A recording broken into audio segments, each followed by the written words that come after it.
তোমার ভাত তেলে খাই ও দাদা মা ডাকে না ডাকাতে কি করবে বুক নাচছে আমি খাই আসি আমার ডাকলে কেন 5 মিনিট দাঁড়া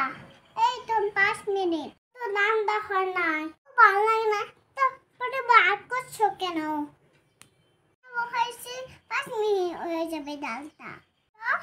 10 মিনিট লাগবো 10 মিনিট পড়ছিলাম ডাক দিলা কেন ওখানে খালি টানে বস দেখো পাল করতেছি দাঁড়াও ভালো লাগে না আমি পড়ে আর তো পড়ে আসবো তুমি নাম ডাক করলে না তোর খাতে আমার সরে যা